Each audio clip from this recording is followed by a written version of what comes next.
Bonjour, chers compatriotes congolais à travers le monde. Toye lelo kolakisa bino site oyo okoki kotala ba actualité ya RDC na video.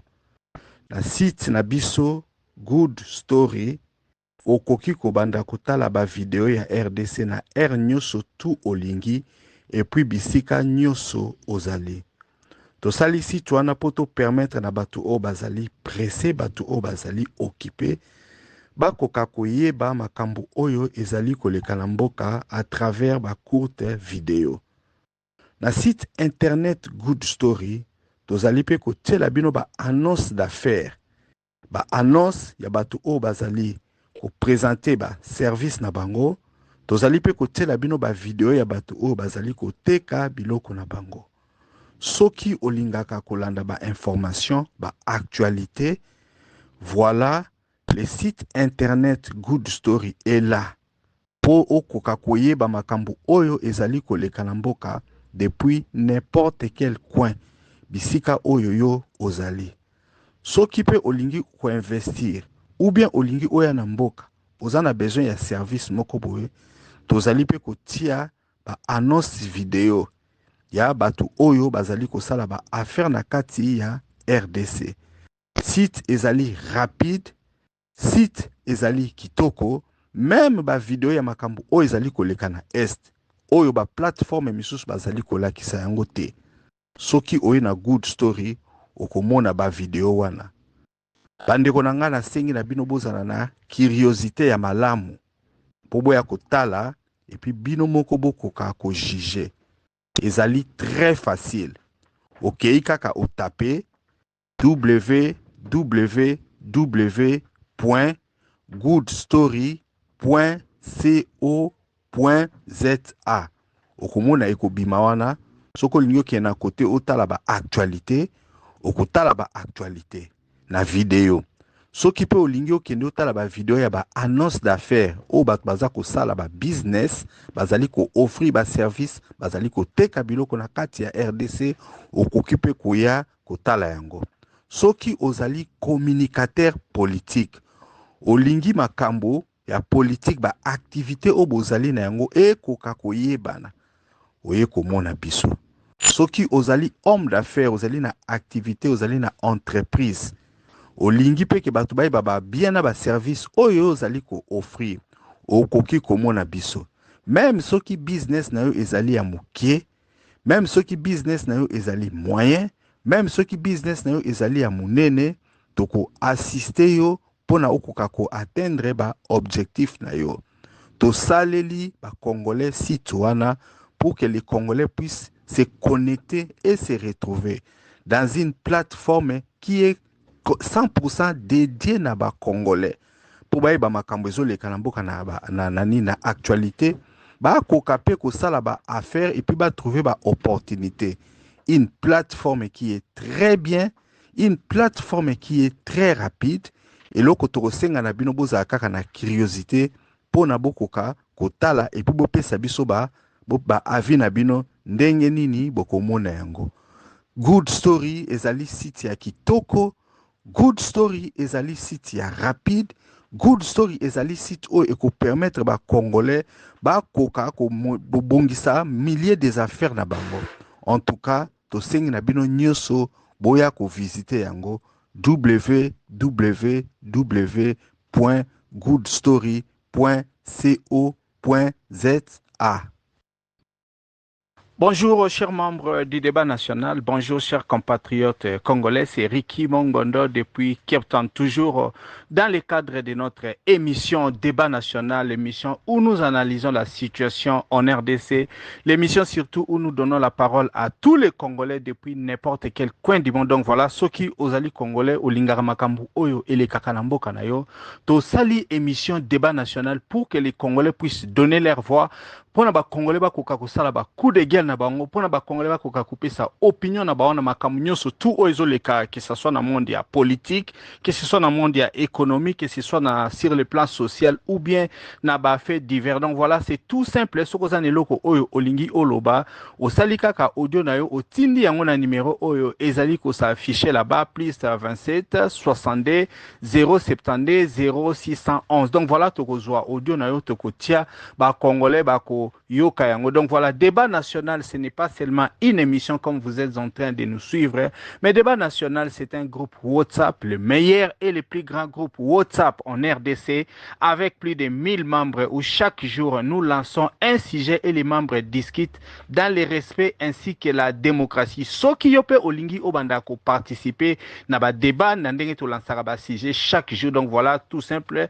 Ok, na chaîne Nabiso YouTube Ricky Mongbondon, tout en haut dans la section des commentaires, vous allez voir les liens, vous cliquez, vous allez devenir membre du débat national et quand le débat va commencer, vous aussi, vous aurez la chance de donner votre opinion. Donc voilà, l'objectif du débat national, comme nous ne cesserons de le dire, c'est de créer une communauté de Congolais conscients, des Congolais qui ne sont pas fanatiques des hommes politiques, mais des Congolais qui regardent les leaders dans les yeux et leur demandent des comptes. Vous savez comment est-ce que Makambu ezali kolekana kati ya mboka na biso, les choses ne sont pas en train de marcher. Toyebi yango biso surtout que ce soit na niveau ya ba famille, que ce soit na niveau ya musala, que ce soit na niveau ya ba camarades o tozanango, même dans la vie courante, nous sommes en train de voir comment est-ce que souffrance ezana kati ya RDC, kozwa transport eza difficile, kozwa ba soins de santé eza difficile, kotangisa bana eza difficile, kozala enseignant eza difficile, kozala médecin eza difficile. Aujourd'hui, pratiquement les jeunes ne travaillent pas. Makambo ebele zali ko salama dans plusieurs familles, ce sont les jeunes filles comme on a mis sous ba mineur, bazali ko bima pona ko kende ko sala ba prostitution et puis ils ramènent l'argent à la maison. Les parents comme bazali sous na moyen te bazali sous na force te loko ko sala les alités, ils les laissent faire. Aujourd'hui na ba famille ba sous bazali ko trôner ba kota ba loge bazo pratiquer ba occultisme pona ba pesa ba tu ya famille ba mbongo et puis vous n'avez rien à faire. Makambo monsieur zo le kana ba société na biso makambo ya inceste, vous allez voir papa zali ko bimana ba nièce na ye parce que bon ye apesa kambongo batu misusu bazui ba mbongo ba mama, ils sont en train d'avoir des rapports sexuels avec leurs enfants. Beaucoup de choses sont en train de se dépasser dans la kati ya mboka na biso. Ba misusu bazana bana ba bota ba kizengi batu ba yebi bango te ba bomba ba na kati ya ndako parce que bana wana bazali ko pesa bango ba mbongo. Nous sommes dans une société où le chantage est en train de faire domination ya politique, domination ya ba faux pasteur, na domination ya ba musicien, comme nous ne cesserons de le dire. Les trios la bazali ko sakana na batu. Aujourd'hui en RDC, les familles qui essayent de survivre, ezali bato bazali ko kena ba société ya ba messagerie ko zo ba code ya mbongo po ba ko vivre. Soki bozana ndeko na poto te, en tout cas beaucoup ko vivre te. Quand nous sommes en train de voir ces pays là ezali ko résister, c'est à cause de la diaspora. C'est la diaspora baza ko tinda ba mbongo. Quand il y a ba matanga makambu ebele, même ceux qui mutumoro azui maladie moro sérieuse na kati ya famille. Donc voilà, tozana makambo toza ko vivre, mais biso a na débat national objectif otoye nango makambo na ezala lisusu fictif te. Batu il faut baya koloba c'est qu'ils sont en train de vivre. Soki omoni ozala ki objet ya injustice moko boye o basala ki o que ce soit na musala ou bien na niveau ya étude ou bien na ba camarade ou bazo sala yo chantage ou likambo moko boye o omoni ezali malamu te o ezali ko sala yo passe ou oyokaki likambo moko moni que non, il faut tokoka ko partager yango. Voilà, c'est ça l'objectif du débat national, pour que la Sony et koka ko changer quand, pour que batu o bazali ko sala mabe bazala exposé. Donc voilà, débat national yango na ba congolais partout bisika ozali otindi audio na yo tokoyoka yango. Beaucoup de gens ont subi ba violence tant bazala ki bana, on les a violés. Il y a des garçons, il y a aussi des filles. Batu musu bazala ki ba kola ki na lupango ya famille, ou akola ki pa ya tante na ye, ou papa kulutu, ou papa leki, ou mama leki na ye ba sibisa ki ba service, ba sibisa ki ba injustice akoli na yango ina n'a jamais parlé, mais ce sont les choses où tozali komona eza kosala manamboka na biso yango wana tolingi bato bakoka koloba pona bato bayeba mabe réellement o ezali kosala manamboka. Vous savez comment aussi nous les Congolais nous sommes en train de vivre comment est-ce bakota biso na culture oyo ya babilamba bayebi biso surtout nde tozaka na diaspora komona mutu aluki faux griffe alati aza kotambola il est en train de se gabander mais quand il arrive chez lui azo vivre na situation mo ya bien te donc tolinga tokosa bato na makao moko. Nous avons un certain comportement yango wana bakoma kobenga biso benga biso bamona biso neti ba clown ba lobi ba congolais balingika makambo ya musique balingika makambo ba ça peut ya lukuta mais en réalité bazanelo côté quand il s'agit ya koloba makambo o eza rationnel ba discuter ou ba bundela mboka na bango ba kokakate mais quand vous les amenez na makambo ya musique na ba makambo ba faux passer quand ils font leurs histoires voilà c'est ce qui enclenchera ba débat et pas na bango. Donc nous avons besoin ya classe ya batu misusu oyo barobanda koloba ba problème réel batu barobanda koyoka yango. En fait c'est ça débat national, c'est une émission où nous voulons faire entendre ba audio ya batu bato o bazana ba coup de gueule bato bazana ba colère bato balingi bapesa ba témoignage sur la vie réelle que ce soit na moi que ce soit na butu makambo ba monaki parce que bato misusu ils en avaient tellement marre ba kende kozo ba kisi et sali ba retomber ba misusu bazana ba camarade ba yebi que souffrance et les kaki alinga ki azwa vie moko très courte il est allé chercher des fétiches à koma liboma ou bien mutu et beta ou bien ba bomba ou bien akufa. Nous avons plein d'histoires et de cas que nous connaissons na ba milliers na biso tout ça. Donc n'hésitez pas à nous envoyer audio tozali kozela yango. Si c'est la première fois que vous nous suivez, en tout cas du fond du cœur, to sengi na yo okoka ko s'abonner na site na biso, liker vidéo pour que ezala référencer bisika ebele bato ba koka kutala yango et surtout partager yango na ba groupe WhatsApp ebele na Facebook na ba réseaux sociaux ebele pour que ba analyse makambo tozo loba et koka kokomela batu ebele. Donc voilà lelo sujet oyo toyeto lobela bino bandeko na ngai ezali Chilombo boyebi ndenge alobaki ke non opposant bazali opposant ya nzala. Ça a suscité beaucoup de salive, beaucoup de commentaires na kati ya RDC. Mais comme nous sommes à débat national et que tolingaka ba congolais baloba, il y a des congolais qui ont parlé que ce soit na ndenge ya vidéo, que ce soit na ndenge ya audio. Yango na question na yeko tuna bio muto ozo landangai awa na YouTube, naza ko tuna muto ko landanga même na nini na groupe WhatsApp débat national. Question Ezali Boye na débat na biso ya lelo. Félix Chilombo n'était-il pas lui-même un opposant ya nzala? Donc voilà, c'est un peu ça. Et là, on discuter yangwana, mais avant de lancer débat formellement, d'abord, toyo kabato, plutôt sur ma vidéo misusu. Na nibo landa d'abord quelques vidéos, oyo ezako ça la objet actualité, pour la bateau, bazwa ki tan bata, na bako, na ba groupe, te, ba iba maramuzo le kate, to tchel bino ba vidéo oyo, pour vous faire une idée, ya actualité oyo le kaki, na kati ya RDC. En tout cas, nous vous laissons suivre. Prévenir. Tribunal, allez, ko tout na oboy. Bon, bah, policier RVA, mon frère, mon gars, tribunal, le dieu en voit. Mon dis-moi RVA, mon dis-moi Bouyou Abish. Abu, même si mon londo, le lamijumo yabuto, njumomanya wa njumo njingenza, kunjumomanya lwa mutu wenzeka. Yazo le bagate, na aibim sala ba policier RVA, mais aibinem salo ya salaka.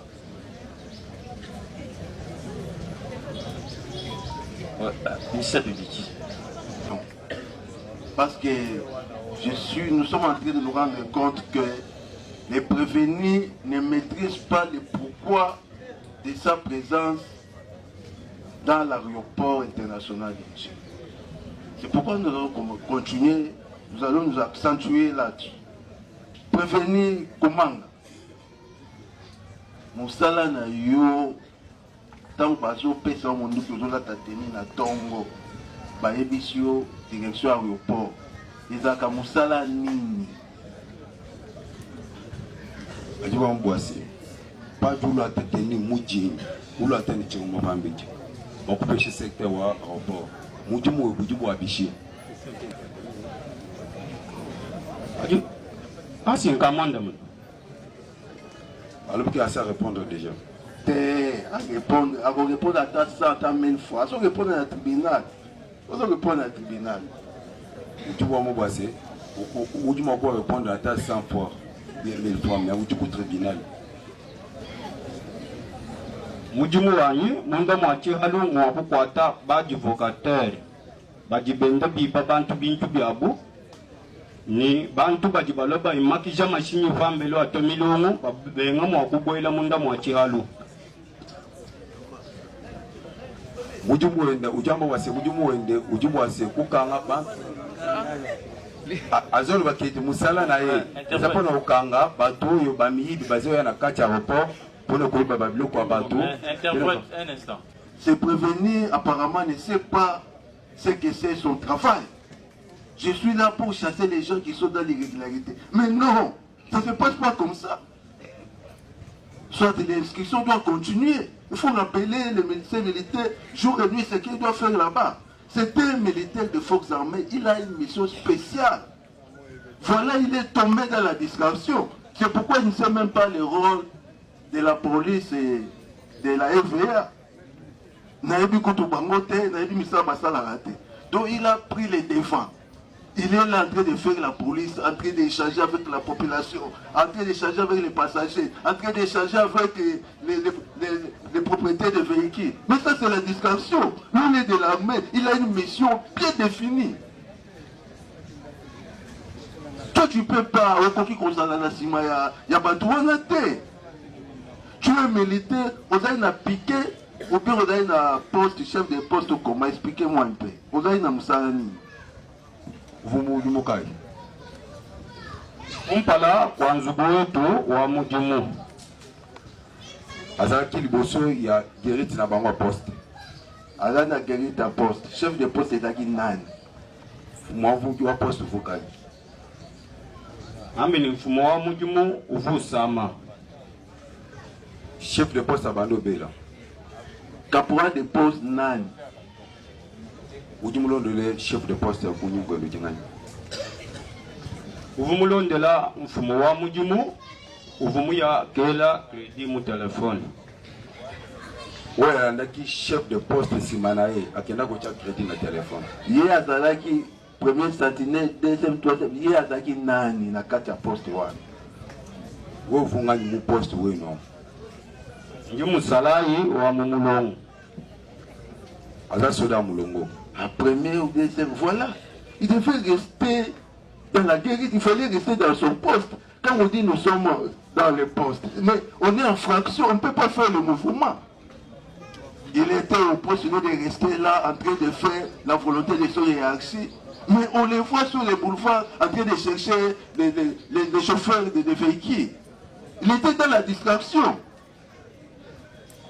Est-ce que ayobi que ce qu'on a na poste basala ka mouvement il faut faire na munduki na yo propre bana tongo vandi est-ce que bien Est-ce que ujumu manyi boise pas du poste qui faut que nous tenions correct mouvement nous sommes de chingo macheba ti mujinda ti jelo est-ce que ujumu manyi boise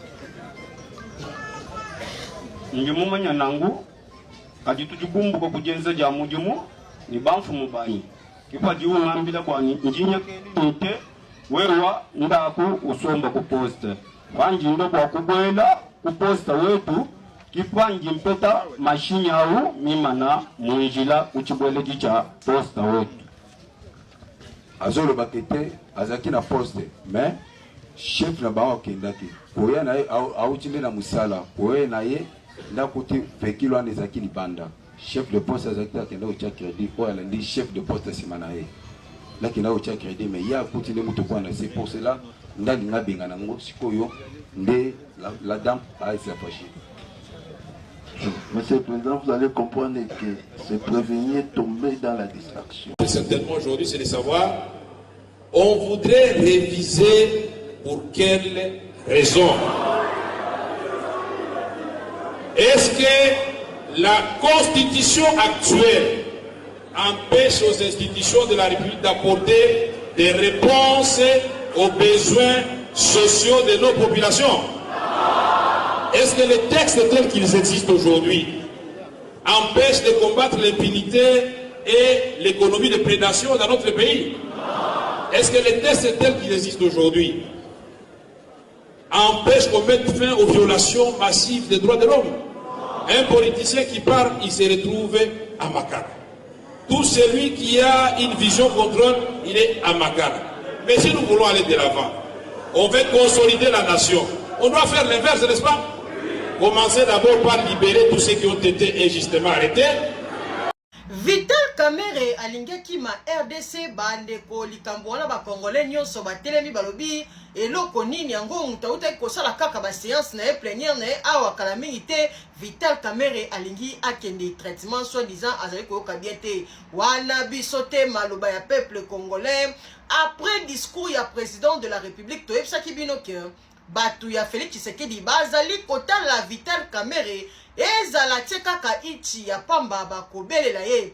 Vital Kamerhe na nyonso wana balobi mokonzi alobi il faut ba changer constitution. Vital Kamerhe alingi na yete akomi koloba nini akende kozwa traitement na poto batu ya Félix Tshisekedi balobi soki ake kuna kokende kokoma opposant abimate toyoki tolobi nini toyoki o ba retirer ye passeport na ye azalaki semaine oyo to bajour oyo uti koleka babengisaki na aner yango soi-disant nini bandeko boyoka bien mwana mobale baute kokanga na kombo Israël balobi bazali click wana toyoki kuna ke kombo ya Vital Kamerhe eza na kati donc tokoke nango musika te to suki nango ka place to asuka ki wana makambo ko makasi nde to ko continuer.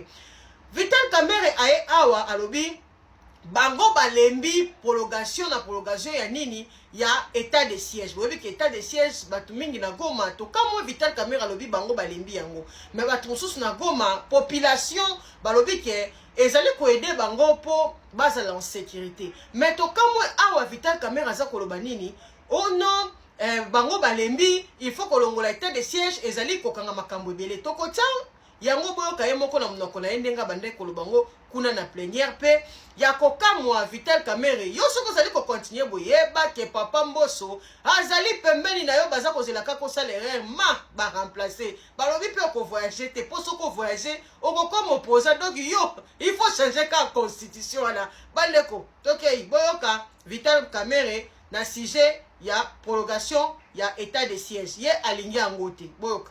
Ici à l'Assemblée nationale, effectivement, nous en avons marre d'aller de prorogation en prorogation. Prorogation. Je dis que vous avez adopté des mesures d'assouplissement de l'état de siège. Mais pendant 10 jours, qu'est-ce que vous attendez pour communiquer cela à la Chambre basse pour qu'on calme quand même nos populations que quelque chose est en train de se faire? Parfois, la gens s'en prennent au président de la République, alors que la gestion au quotidien du pays, c'est le gouvernement. Donc, dans votre prochain conseil des ministres, il faut relever qu'à l'Assemblée nationale, qu'ils prennent note qu'au niveau de l'Assemblée, les gens sont fatigués de continuer à proroger sans évaluation. Vous risquez de nous mettre en difficulté par rapport à la prochaine prorogation. Vous ne connaissez pas les acrobaties que nous faisons ici pour parler avec les députés du Nord, du Sud, Kivu et de l'Ituri. Bandeko bauti koyoka Vital Kamerhe pour la Vital Kamerhe état de siège wana il faut balongola yango bino bana ya est bino boza ba kote kuna bozali kotala balongola yango to batika yango po toyoki ke makambo ebele eza na makambo état de siège tellement ezali ko caler batu mingi COP ezali ko dimne ezali ko kende malonga te yango bazali kolela bongo bande ko makambo eza ebele na kombo ya Vital Kamerhe malembe kala mingi te tokoyoka sango to sukiawa. Félix Tshisekedi tente-t-il de s'accrocher au pouvoir? C'est en tout cas ce dont l'accusent ses opposants en République démocratique du Congo. Le président congolais a annoncé hier une révision de la Constitution qui aurait été, selon lui, mal rédigée. Il souhaite mettre en place en 2025 un processus de rédaction d'un nouveau texte. Les précisions du correspondant de RFI et de France 24 à Kinshasa, Pascal Moulegua. Réviser ou faire élaborer une nouvelle constitution, pour le président Félix Tshisekedi, il faut une constitution sur la base de nos réalités. La présente, adoptée il y a cela 18 ans, handicape, selon Félix Tshisekedi, la gouvernance avec notamment une lourdeur dans la mise en place des institutions politiques. Constitution Nabiso ezali malamute. Constitution Nabiso. Notre constitution n'est pas bonne. Elle a d'ailleurs été rédigée à l'étranger par les étrangers eux-mêmes. Ils nous ont imposé leur mode de fonctionnement. Constitution Nabiso ezali malamute. Et Salemaka d'ailleurs Il faut que des gens intelligents de notre pays s'y penchent pour résoudre les problèmes qu'elle nous pose. Mode de fonctionnement na bango bayeko pesa biso yango awa. L'opposition accuse le président Félix Tshisekedi de vouloir faire sauter les verrous sur la limitation du nombre de mandats pour pouvoir en briguer un autre en 2028, une démarche qu'elle juge suicidaire. Le président de la République vient de prouver encore une fois qu'il ne tient aucun de ses engagements politiques. Il avait promis qu'il allait respecter la Constitution et qu'on n'allait jamais la changer. Et voilà qu'il vient d'échanger la vie. Nous allons l'en empêcher. Il a asséné beaucoup de contre-vérités. Cette constitution a été élaborée par des Congolais. Nous empêcherons qui que ce soit, y compris le président Tshisekedi, de toucher à cette constitution ou de la remplacer. C'est le fruit d'un grand compromis pour lequel le peuple congolais s'est levé. C'est grâce à cette constitution qui a garanti l'alternance. Il ne la changera pas, il ne la remplacera pas. Nous l'en empêcherons. Le parti au pouvoir veut prendre de l'avance sur ses détracteurs. Une campagne de sensibilisation sur cette révision a été initiée, alors que l'opposition semble toujours désunie près de 10 mois après la présidentielle.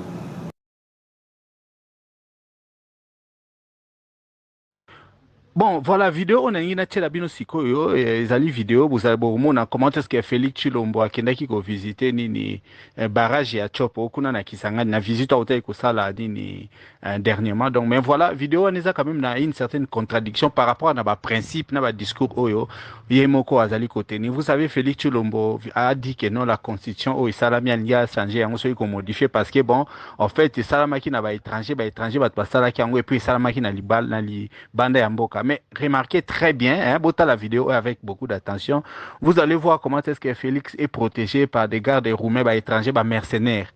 Yé muto azali champion, azali koloba kaza chantre ya nini ya nationalisme et tout, mais azali kolinga koko sabatu.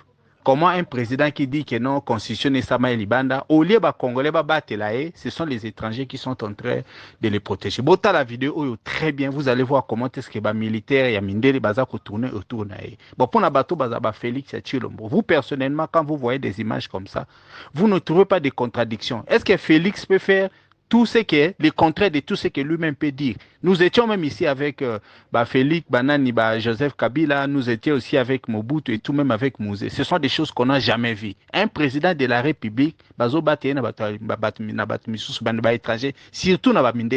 le même président qui vous dit que constituer Salamaki et Samaïna Liban et puis la constitution étranger. Est-ce que et ça contradiction pour mon côté? Quel est le signal que Azopé Saba Congolais? Toujours que non, Félix Tshilombo azalaka belge, il vient au Congo comme un visiteur. Problème réseau ça la case a toujours fort parce qu'il y a une bonne partie des Congolais qui n'ont pas encore compris et qui ont décidé de ne pas comprendre. Pour des motifs, il y a Munokamboka, pour des motifs tribal et tout. Donc voilà, c'est un peu ça. Félix Tshilombo, c'est quelqu'un qui nous a amené le tribalisme. Oh, eza komona anakati ya miso. Mais bien autant bon mon asko ki ba obate na ba étranger. Yango ce que le kwana a changé la constitution. Est-ce qu'il y a un soldat étranger? Pourquoi il y a un soldat étranger? C'est parce qu'il n'a pas confiance aux Congolais. Bon, entre les Rwandais qui attaquent Abisso, il y a des étrangers. Est-ce que les étrangers ont un Bangwapi? A réquité au Congo ou bien Benga qui na Libanda. A vu les soldats à Libanda te na Bango. Bande mais quand même réfléchir na auto zo mona na miso. A vu les soldats na Congo ou bien à Kende ko zabatu ya Libanda ya za na Bango. Dans la pratique, mutuni nazo laksa biso que non, yaza ko s'intéresser na ba étranger na makambo eza Libanda. Je ne vais pas parler bolanda vidéo et puis bo sala ba commentaire kuna. Ndeka to ebisa bino, il faut bo liker, bo commenter et surtout bo partager ba vidéo. Si vous n'êtes pas encore abonné na nini na chaîne na biso Ricky Mongbondo, en tout cas tant ya ko s'abonner yango esali, vous allez commencer à voir les bonnes choses. Suivez la vidéo ici.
surtout baike oyo bazali komibenga baopposant ya nzala oyo bakoki bitumba ya opposition te bakomi kokende koluka banguna na biso barwandais baya kosalisa bango babundisa Congo na bana mboka Congo. Soki bazali na mayele lisusu ya kopesa na opposition te bafanda basala misala na bango ndenge ezalaka. Batika bana Congo démocratique kimia, tozali na besoin ya kimia, tozali na besoin ya concentration totala ndenge tokoki kobongisa mboka na biso oyo d'ailleurs ba opposant wana baike ya ba opposant na bakambaka pe mboka oyo babomaka yango. Biso tozali siko kobunda totombola mboka na makambo oyo babebisaka tobongisa bisika oyo babebisaka babomaka. Lelo bakei kobatama libanda ya mboka babanda koluka mayele na banguna na biso barwandais batala sikoyo ndenge ya koboma mboka na biso. C'est vrai nalingi na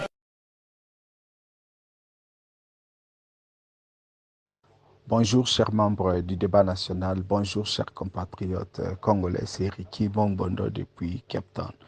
Voilà, nauti kolanda ndeko oyo ndenge azali koloba à propos ya Chilombo ndenge azali kofinga ba congolais notamment ba opposants, les traitants de ba opposants ya nzala.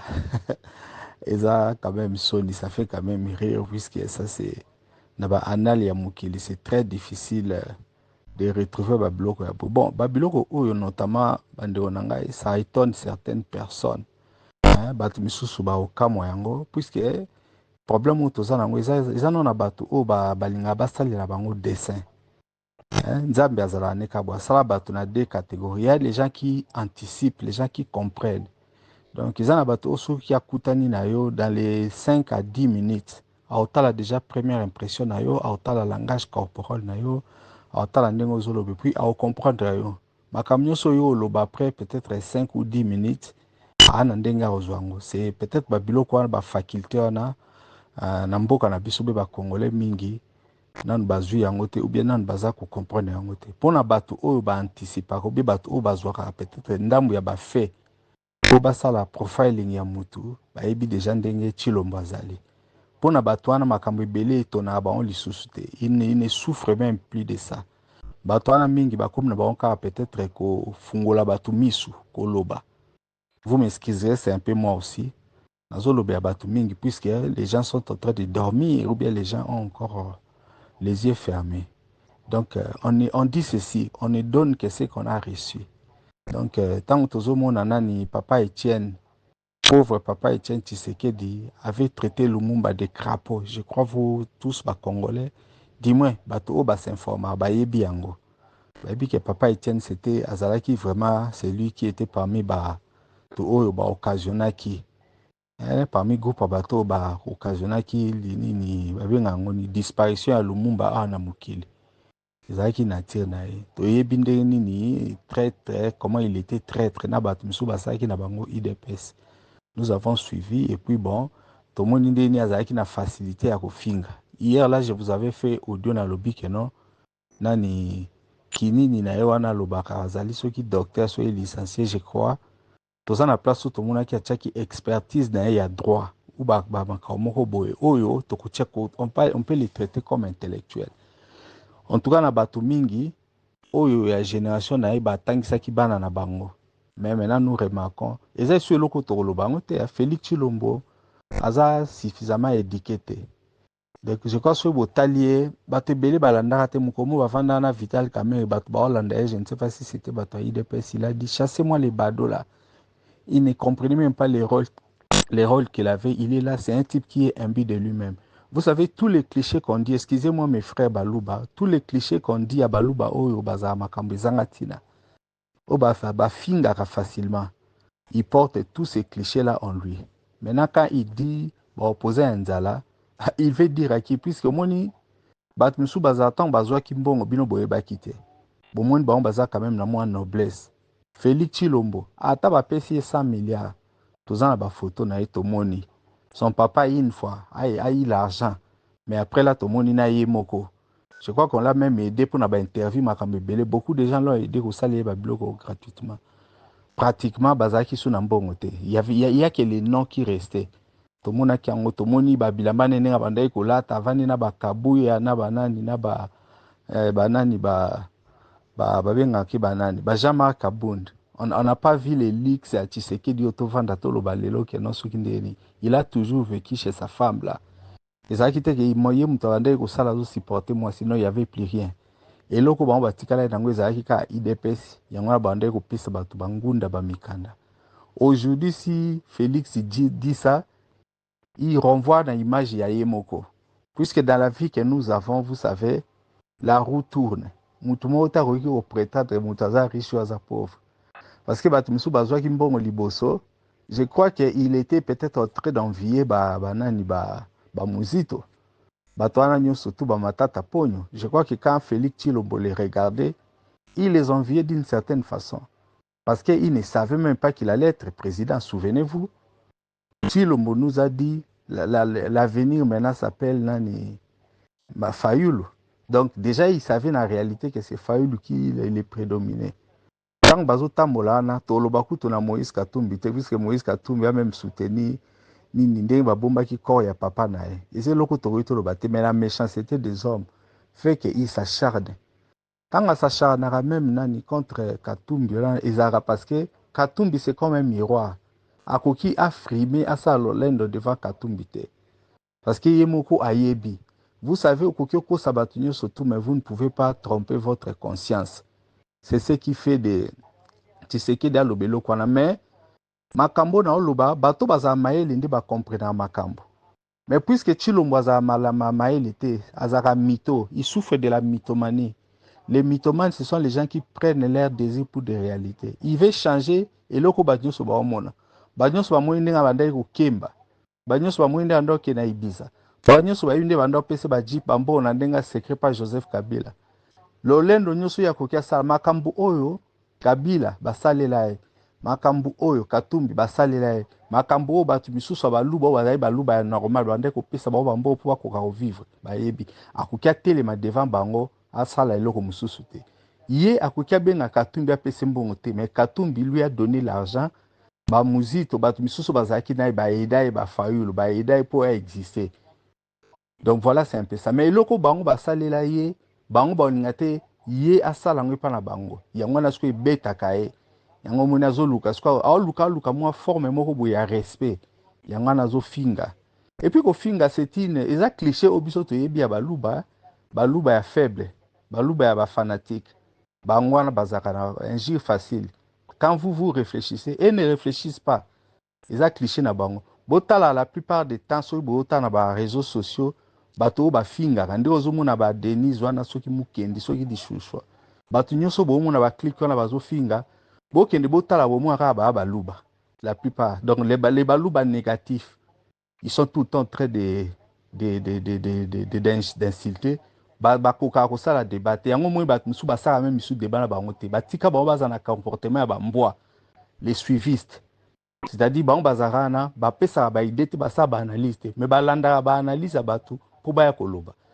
Chers frères, ne suivez pas ces gens-là. Botika ba baza ba mbwa na bino quand vous parlez ils reviennent pour parler. Donc voilà, c'est un peu ça. C'est comme Tshisekedi. Abimisaka idée te alobaka eloko moko te azosala eloko moko te soki bino bolingi bosala raisonnement boloba makambo il vient seulement il insulte eza seconde nature eza caractère ya socle moko ya baluba ya bazoba ya bastupide bango wana bapesaka baide te balandaka bato soki olobi ya ye nsima no alingi aloba. Donc ne suivez pas ce que Tshisekedi dit là eza oyo tata na ye apesa ye eza mauvaise éducation eza nango. Tshisekedi est de la race de ces baluba là négatif au bazo niveler Congo vers le bas. Merci beaucoup. Chers compatriotes congolais, en tout cas, binomoko bo landaki ndenge Félix Tshilombo alobi ba opposant ya Nzala, tout ça na débat national évidemment quand les gens réagissent, tant que ba congolais ba réagissara, to ya ka kotia la bino pona bolanda. Est-ce que Félix Tshilombo oyo aza na pouvoir lelo azalaki na opposition Tant azalaki na opposition. Est-ce que azalaki opposant ya nzala ou bien azalaki opposant ya riche? Bino tant boye baki comme riche ou bien imagine bozalaki na yango. Mais ils en a batu oyo bazali na makambo ebele ya koloba et puis baninga basala ba démonstration. Toujours la bino ba vidéo wana comme ça na ba commentaire misusu basalaki comme ça bino mo bo juger. Soko oyebi ke Félix Tshilombo azalaki opposant ya riche. Okomi kuna na se so epo lobi kazalaki opposant ya pauvre ya nzala okomi pe kuna na se. Donc voilà nde balobaka ba image elobaka mie ke maloba. Atiki bino bolanda mutu na mutu akozwa temps akoka kosala jugement na ye. Suivez. Est-ce qu'il peut insulter les gens des pauvres? Vous pouvez regarder.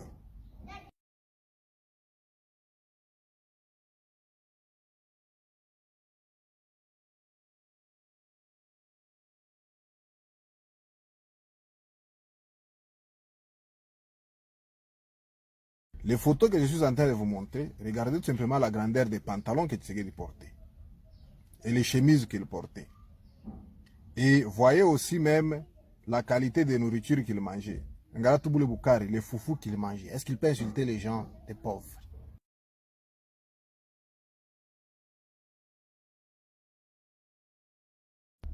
Pour le moment, il n'est pas question de dire qu'il faut l'empêcher à changer la constitution, non. L'unique option qui nous reste, c'est chasser Tshisekedi. Que chaque Congolais où il est appelé à utiliser tous les moyens qu'il a à sa disposition pour les chasser. Il n'y a pas à dire, on peut réfléchir deux fois. Non, nous avons une seule option, chasser l'incarnation du diable que nous avons au Congo. Tshisekedi incarne le diable. Il incarne Satan, il incarne le malheur, la misère. Et face à cette situation, nous n'avons pas à réfléchir. L'unique option, c'est de les chasser.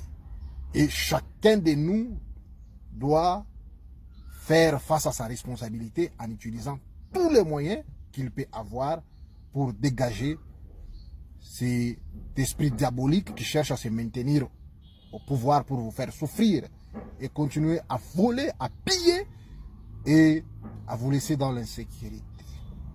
Chassons ce démon qui se nomme Tshisekedi. Il est temps, chers compatriotes. Et sachons que c'est la lutte libère. Bonjour à tous les Kivusiens, amis de Kivu. C'est votre leader et révolutionnaire Michel Bouami. Nous sommes le 25 octobre 2024. Avez-vous déjà vu tout un président de la République se lève le matin et commencer à insulter son peuple? Et ce n'est pas la première fois. Il a été à Kisangani. Regardez ce qu'il a dit. Les opposants, Nzala. Imaginez-vous, ce n'est pas la première fois qu'il insulte son peuple. Dans un pays normal, on aurait avoir déjà son exclusion au niveau du Parlement de la République, au niveau de l'Assemblée nationale. Monsieur Tshilombo, ce n'est pas ne pas avoir de l'argent que, opposant à Nzala, qu'on peut perdre sa dignité. Nous sommes créés de manière différente. Toi, tu as été à Bruxelles. Pendant jusqu'à tes 56 ans, tu vivais sous le dos de ta femme. Toi-même, tu l'avais dit. Toi-même, tu l'avais dit. Jusqu'à tes 56 ans, tu étais derrière le dos de sa femme. Son salaire, son petit revenu. C'est-à-dire que tu n'as jamais supporté à ne pas avoir de l'argent. Kabila était président de la République à l'époque. Tu as été à Ibiza, tu cherchais à grignoter l'argent. Mais ce n'est pas tout le monde. Tout le monde ne vit pas de cette manière. Il y a ceux qui gardent leur dignité. C'est ce que toi, tu ne comprends pas. Et les personnes que tu viens d'insulter là, les opposants à Nzala, mais ce sont des pères de famille, comme tu avais dit pour Nicolas Kazadi. Ce sont aussi les pères de famille, les gens que tu viens d'insulter. Imaginez-vous un président pareil. Et les gens vont se lever, que voilà, nous allons voter pour celui-là. Mais c'est honteux, c'est vraiment ridicule. Vous insultez les pères de famille, cher M. Tshilombo, au même titre que Nicolas Kazadi, que vous avez défendu. Imaginez-vous un président pareil, qui insulte son peuple quand il veut, devant tout le monde, devant les médias nationaux et internationaux. Et c'est une personne pareille qui veut même encore s'éterniser au pouvoir tout en changeant la constitution. Imaginez-vous. Qui peut accepter ça? Qui peut accepter ça? En bref, je voulais vous dire, juste vous dire, monsieur, que la dignité n'a pas de prix. Vous savez toujours être derrière les autres pour grignoter, pour faire ça. Non! Tout le monde n'est pas éduqué de cette manière. Les enfants de Tshisekedi ne sont pas éduqués. Vous n'êtes pas éduqués. Toute la famille. Vous n'êtes pas éduqués. Nous savons garder notre dignité. L'opposant Nzala Azate, il ne se garde que leur dignité. Merci beaucoup. C'est Michel Bouami.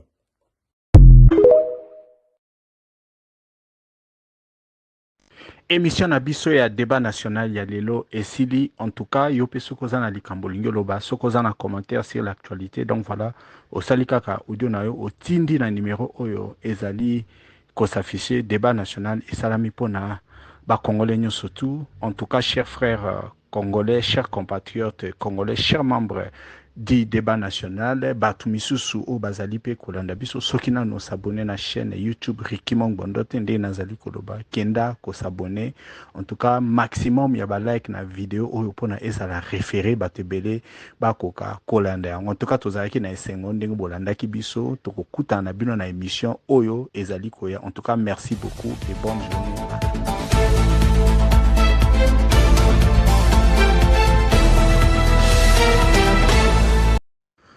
Bonjour chers compatriotes congolais à travers le monde. Toye lelo kolaki sabino site oyo okoki kotala ba actualité ya RDC na vidéo. Na site na biso Good Story okoki kobanda kotala ba vidéo ya RDC na nyoso tout olingi et puis bisika nyoso ozali. Tosali site wana poto permettre na batu o bazali pressé batu o bazali occupé bakoka koyeba makambo oyo ezali koleka na mboka à travers ba courte vidéo. Na site internet Good Story tozali pe kotela bino ba annonce d'affaires ba annonce ya batu o bazali ko présenter ba service na bango tozali pe kotela bino ba vidéo ya batu o bazali koteka biloko na bango. Soki olingaka kolanda ba information, ba actualité, voilà, le site internet Good Story est là. Po okoka koye ba makambo oyo ezali koleka na mboka depuis n'importe quel coin. Bisika oyo yo ozali. Soki pe olingi ko investir ou bien olingi oya na mboka, ozana besoin ya service moko boye, tozali pe kotia ba annonce vidéo. Ya batu oyo bazali kosala ba affaire na kati ya RDC. Site ezali rapide, site ezali kitoko, même ba vidéo ya makambo oyo ezali koleka na est. Oyo ba plateforme misusu bazali kolakisa yango te. Soki oyo na Good Story okomona ba vidéo wana. Bandeko na nga na sengi na bino bozala na curiosité ya malamu. Pobo ya kotala et puis bino moko bokoka ko juger. Ezali très facile. Ok, kaka o taper www.goodstory.co.za. Okomona ekobima wana. Soko linyo ki na kote otala ba actualité. Okotala ba actualité. Na vidéo.